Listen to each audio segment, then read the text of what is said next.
yung caliper nung aking motor ay pinaklas ko, no? Ayan.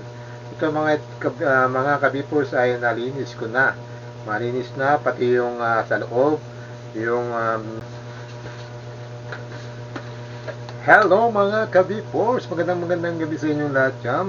Kamusta kayo dyan? At ngayon ay meron akong ituturo sa inyo, no? About sa motor, no? Yung gamit ng motor. At syempre, kaya naman i-share ko sa inyo dahil na-experience ko yung nung isang araw nag-motor ako. Ayan. At inikot ko yung aking motor.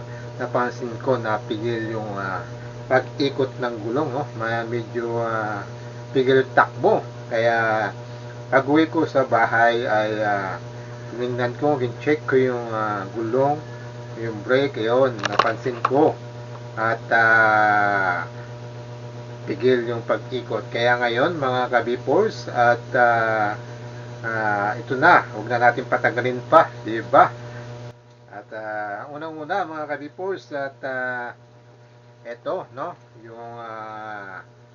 yung caliper nung aking motor ay pinaklas ko, no? Ayan. Ito mga kabipors ay nalinis ko na. Malinis na pati yung sa loob, yung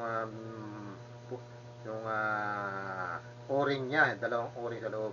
Kaya yung pinaka may ukit sa loob ay kailangan natin linisin lahat. Yan, lahat ng sa loob kailangan malinis. Ito, yung piston ng dito, ayan. Yun na bumabumba siya para gumana yung preno. Ito yung ating brake pad. Ayan, brake pad, no? Pinaklas ko din ng tornilyo at yung guide. Ayan. At ito naman yung pinaka base niya, no?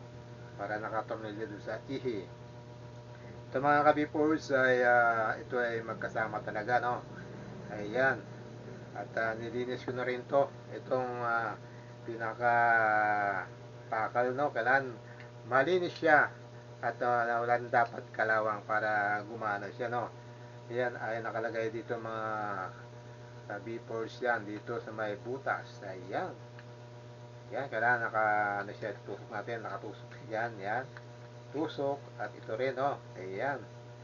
Ayan, dalawa yan. Sabay yan mga kabipors, no? Na nakalagay. Yan.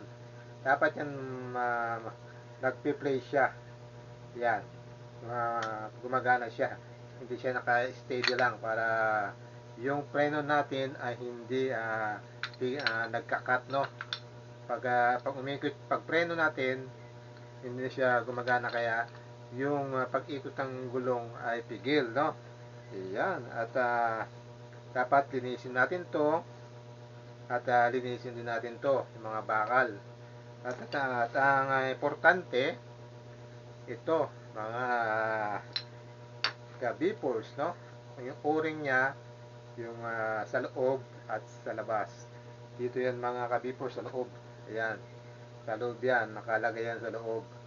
Kailangan yung pinaka-ukit niya linisin natin para paglagay natin ng piston ay medyo maganda, no? Hindi masikip, sobrang sikip kasi yan ay yung mga dumi, yan ang bumabara doon sa nagpapahirap na mag-pump ng piston, no?